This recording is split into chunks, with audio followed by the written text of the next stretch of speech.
A live tradition moved before us in Britain on that day of crowning the second Queen Elizabeth.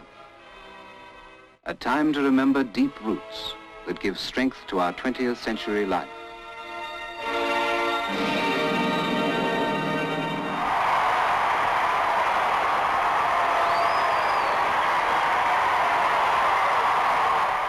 People with a live tradition, with craftsmen among us who are building a peaceful armada of the sky. Men born of a long line of pioneer craftsmen and navigators whose achievements were carried to the end of the earth.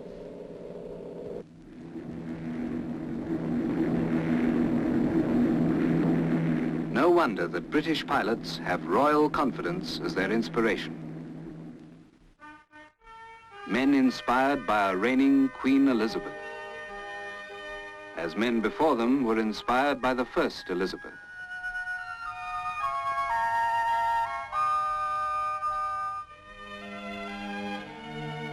The work of those Elizabethans survives in our age of flight. A hospital built at Warwick and endowed by Robert Earl of Leicester in 1571. Little Morton Hall, once half a day on horseback, now 7 minutes by air from great industrial Manchester.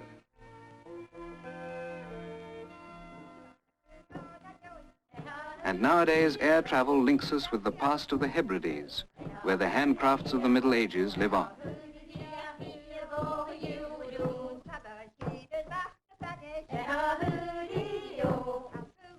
The spinning and shrinking of fine tweed still inspire the songs of the women of the islands of Uist.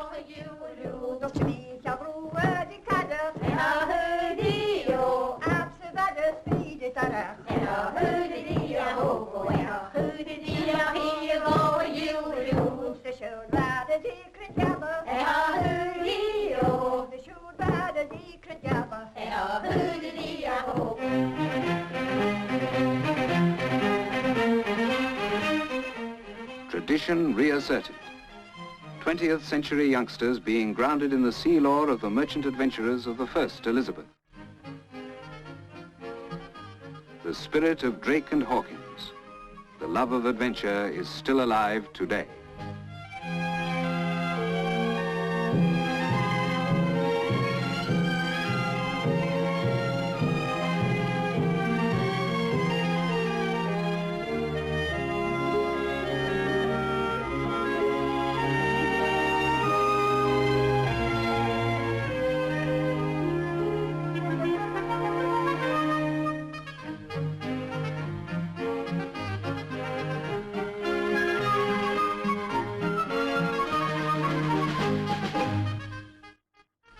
And today, this same spirit of skill and adventure is in the young men who are training to build and fly the planes to carry the travelers of the future.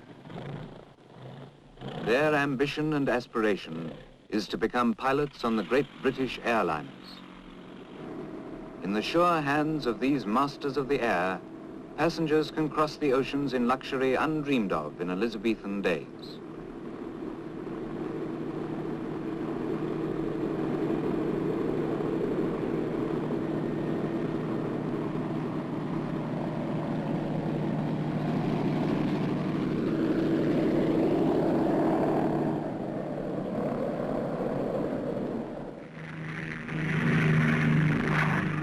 The British tradition of hospitality, of good living, springs from an ancient heritage handed down through the centuries.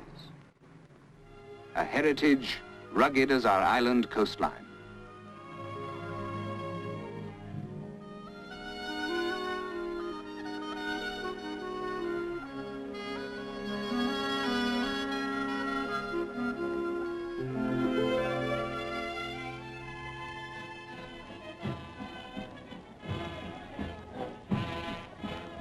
Spring in Cornwall, and on the 8th of May each year, ancient custom is honored by tender youth.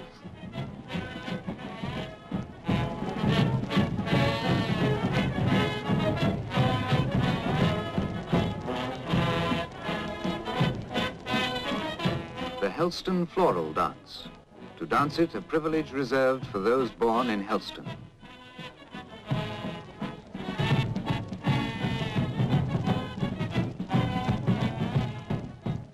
Though Britain's aircraft will fly you day or night across man-made frontiers between nations, the boundaries between one community and another are sometimes as jealously guarded as those of Selkirk in Scotland, where the town's flag is carried as proof of demarcation.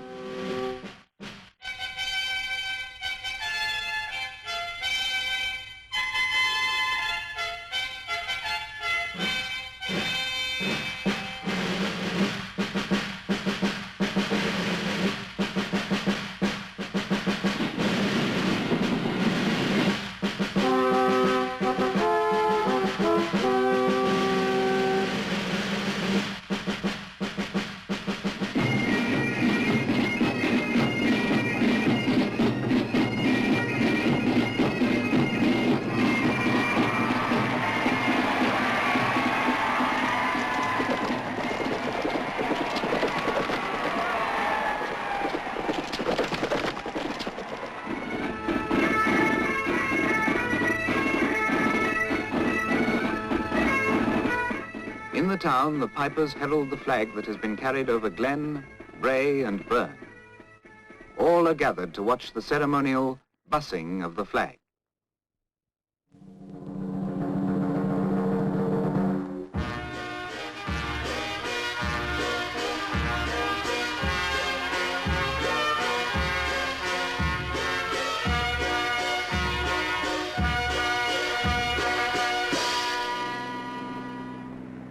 Honored custom, in an age that has conquered space and brings to voyagers in BOAC airliners as they fly to these islands, a new perspective of such great keeps as Warwick Castle in the green heart of England, built by men who understood the stresses of timber and the strength of stone.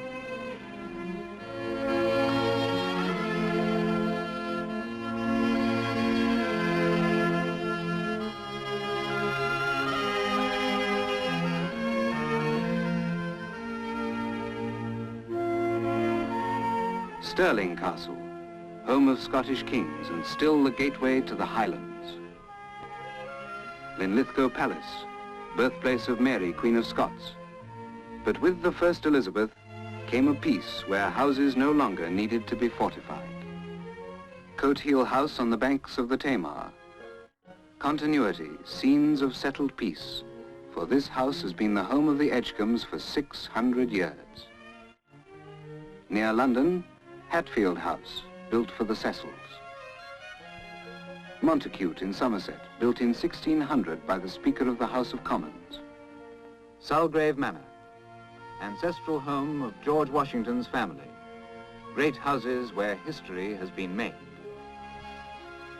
Arundel Castle, where Britain's Earl Marshal, the Duke of Norfolk, still occupies his ancestral home.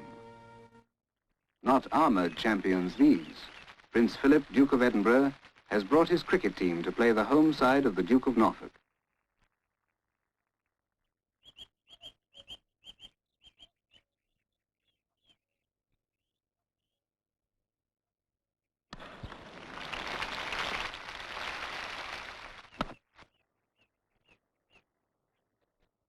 A royal sport shared by crown and commoner. Summer pleasures on the green sward at Arundel.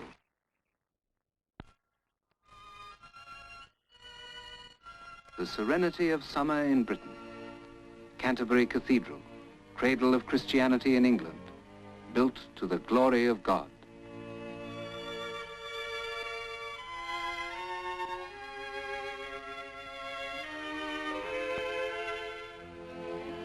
The moat around the Bishop's Palace of Wells Cathedral. Precincts in the midst of great medieval cathedral cities, commanding dignity and quiet alongside the bustle of everyday life.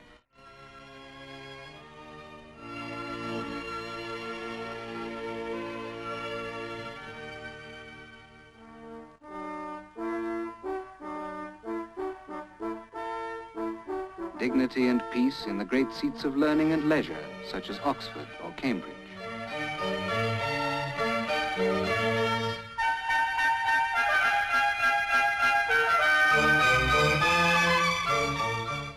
Cambridge, where you will find scholarly idleness upon the gentle river Cam. Pleasures which gave strength to Isaac Newton John Milton, Darwin, John Harvard, and later to Cockcroft and Walton, who were the first to split the atom.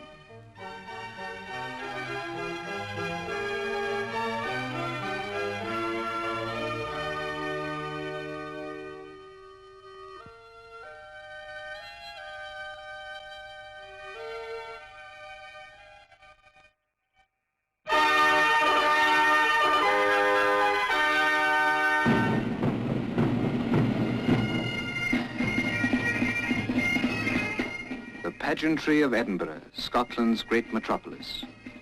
That northern Athens from which all Britain has gained learning and talent. Here march the ceremonial troops from all parts of the British Isles.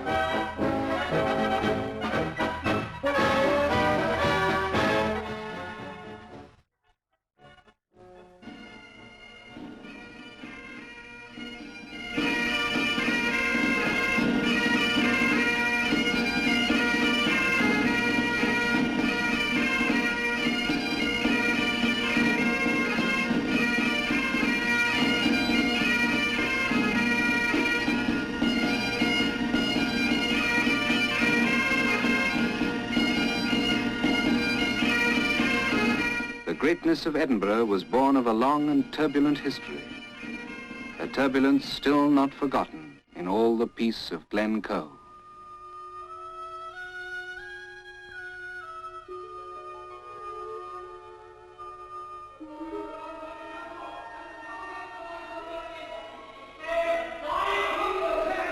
Destroy your sight with a new gorgon. Do not bid me speak, see and then speak yourselves. Awake! Awake! Ring the alarm bell!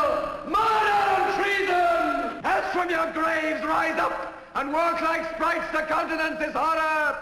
Ring the bell! What's the business that such a hideous trumpet calls to fall in the secret of the house? Speak! Speak! Macbeth, played beneath the shadow of the Bank of England, within the Royal Exchange built to foster Tudor trade in the City of London. Now in an age when the voice of Big Ben carries to the ends of the world, and Westminster is but an overnight journey from New York, Big Ben rings out serenely over a great modern city, over the rides of London's parks, still a reminder of the days when the traffic and trade of Britain was one horsepower. And what better part of the countryside to see expert horsemanship than Badminton, country home of the Duke of Beaufort.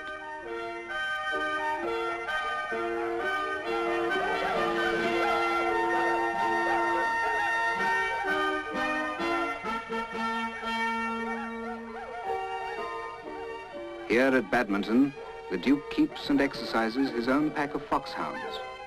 And here too is the focus for horsemen from many parts of the world. The hunt servants from 6 famous packs gather for their briefing before the Olympic horse trials. A great event centered on these mellow buildings with the background of a gracious park.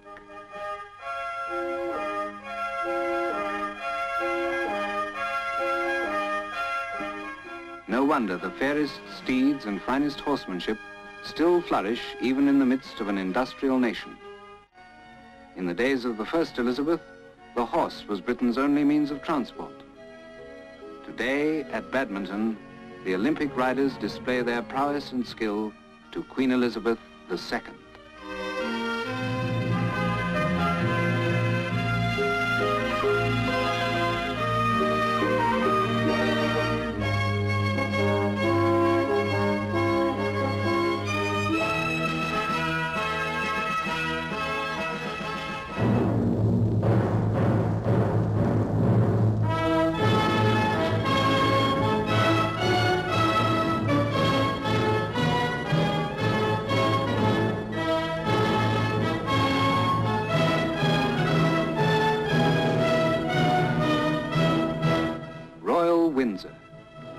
mounted band of Her Majesty's Horse Guards, the Blues, stir the heart with the beauty of precision.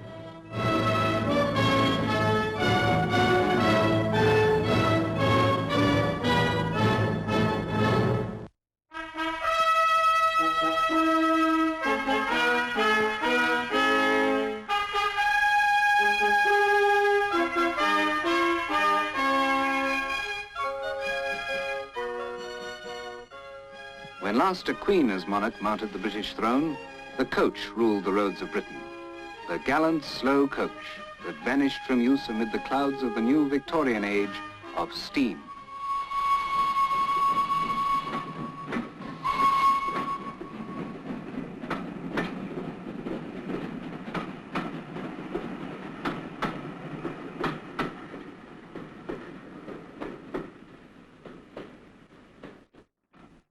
Master builders and engineers who created the many wonders of that Victorian world. The Forth Bridge, the greatest bridge of the 19th century. Engineers served the needs of steam travel, as they serve the new age of air power.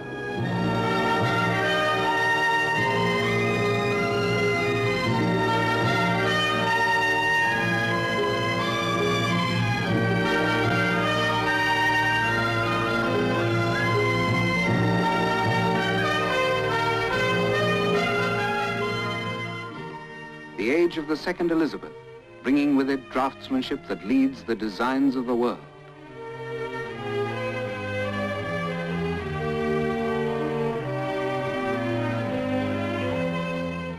New engine power, drawing its smooth, steady strength from both turbines and propellers.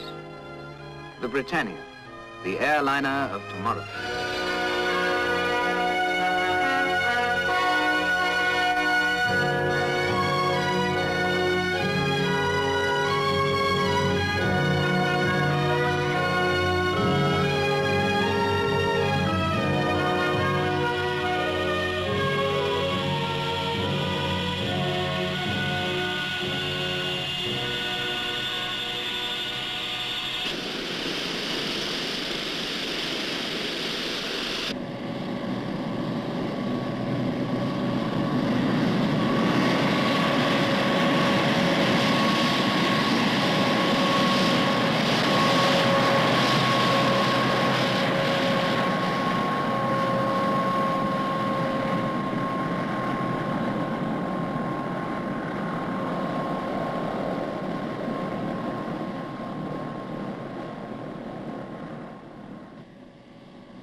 Majesty on the sea, majesty on the land, and now majesty in the air. Travel royally on your journey around the earth, flying in the great ships of this new Elizabethan age.